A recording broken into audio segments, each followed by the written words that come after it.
Greetings, everyone. I am Dr. Wolf, and I just saw Frenemies. Oh my goodness, that was absolutely hilarious. The dynamic between these three villains, it's magic, honestly. The way they hate each other, the way they play off of each other, the way they're poking fun at each other's mistakes and laughing at each other's successes. I wish we had episodes like this seasons ago. I know there wasn't as many villains to work with a few seasons back, but I wish we could have gotten more of this over the years. Holy cow. But let's start from the beginning. Grogar's bell is apparently going to be a focus in this season. Now, many people have been theorizing about what his bell might be, whether it might have been in plain sight all this time and we just never noticed, or it might have been a living being. I've heard more than a few people think that Discord might be Grogar's bell. But no, it's actually been kept away on Mount Everhoof. And yeah, we're getting a lot more history about Gusty the Great and the protections she set in place for this bell. And yeah, it's interesting to think that Grogar has been searching all this time and only now discovered it. Gonna have to put some more theorizing on exactly why that is. At any rate though, we see that T-Rex and Cozy Glow and Chrysalis really are getting impatient. They really don't like working with each other, they really want to go out on their own, and Grogar really isn't explaining his plan, so it makes a lot of sense. And yet, Cozy is still trying to work her way into being the leader of this little troop. She's still trying to worm her way into getting others to do her bidding. And yet, T-Rex is having none of it, and Chrysalis is having even less of it. Is she still talking to a log? What is that about? Has she really been alone that long that even when she does have others to talk to, she still needs this log to vent her feelings? That might make for an interesting A Moment with Dr. Wolf episode. I'll have to think about that. I do especially like that the way Cozy Glow gets Chrysalis to take part in her little meeting. There'll be cupcakes. How long before we get to see fan art of Chrysalis's secret obsession with cupcakes? I guarantee somebody's already got that in mind. And then the song. Oh goodness, wow, how long has it been since we had a true villain song? Not to mention, between three villains harmonizing with each other while trying to tear each other down. No, this is my cue. Oh my goodness, I'm gonna have to go back and listen to that again. I always love a really good villain song, like Be Prepared or Friends on the Other Side. In that vein, it just fits so well. I want to hear some remixes on this one too. Woohoo! But seriously, excellent writing for the music. My compliments to the MLP staff. And then we see that Grogar's bell is being protected by this wind, this magic, this avalanching snow, and that no one has been able to reach it for thousands of moons. And that Grogar expects the three of them to work together to fetch it, rather than go himself. That's also got me rather curious. I mean, why is it that Grogar has been waiting so long, and yet decides that he needs others to fetch his most powerful artifact? Certainly a lot of digging is needed into that. However, we do see that Chrysalis is naturally going off on her own and even taking on the form of a crocodile, a mountain goat, later on an Ursa. She is quite versatile, that she can gather far more strength by transforming into something far larger. I don't think we've seen that before. I also appreciate that Cozy Glow, when she meets, what is his name, Rusty Bucket, she's immediately trying to play up, oh, I'll be your friend. And then when Rusty pulls out the journal. Are you kidding me?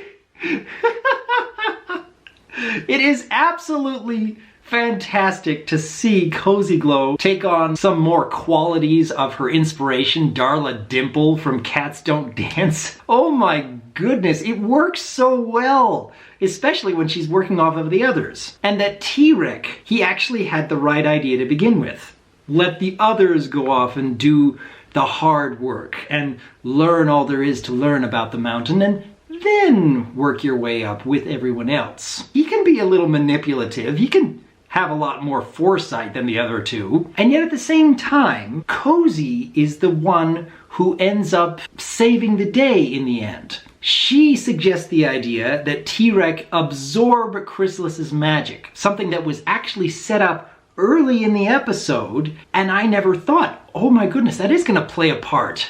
That's brilliant. What better way to get them to work together than allow themselves to be vulnerable? And what's more, I do very much like that the writers came up with a worthwhile plan that required all three of them to get the bell. That not a single one of them really could make it work all by themselves, even when you're thinking about it. And then we get to the point which I wasn't sure exactly how they were going to tackle, because there really isn't any major lesson in this episode. It's more of a anti-lesson, working together because they hate each other and because they want to eventually backstab Grogar. And that Chrysalis is the one who is able to realize, no, friendship is a disease. That's a great way of putting it. The way that villains would see, oh, it's destroyed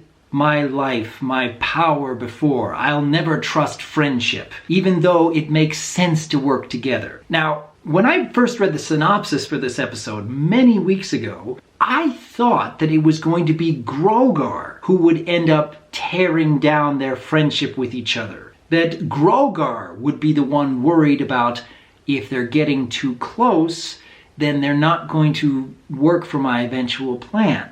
Having it be Chrysalis and T-Rex and Cozy Glow who realize, no, it's better that we work together, figure out a way to backstab Grogar, then go back to hating each other and trying to get power for themselves. It's a great setup. I mean, goodness, the way this episode improves upon the lore that gives us much more to look forward to in the coming episodes, because I was actually surprised that Grogar cannot detect his own bell even when it is mere feet away from him.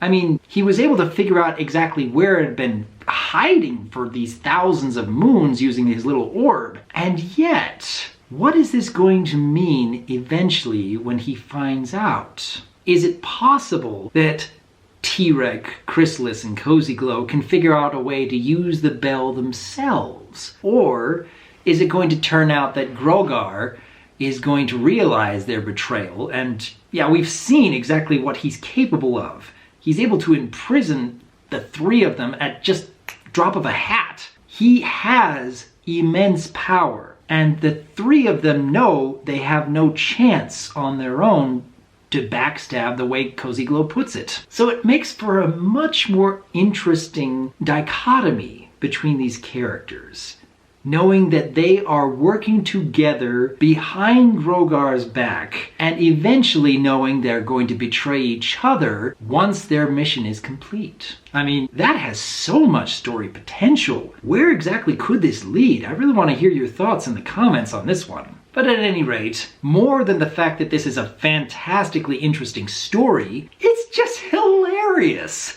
Oh my goodness, the way they're playing off each other, the way they actually get to appreciate each other because they're relating all of their villain stories and wanting to see Twilight's face when they finally win the day.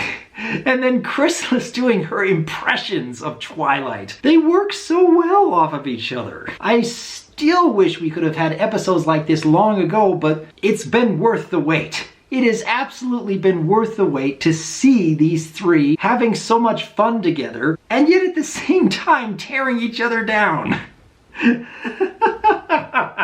Oh my goodness. I know this is an episode that I'm going to go back to at least a few more times. There is so much that I probably didn't pick up the first time around, and yet so many moments that are worth the rewatch just for those few seconds. I mean, when Chrysalis is first trying to make up the mountain by herself, and you see these eyes begin to watch her, and this darkness begin to approach, and you wonder if this is actually going to be a moment where Chrysalis has to fight for her life, where she has to get T-Rex and Cozy Glow in order to overcome this darkness. And yet she just hisses at it and it runs away.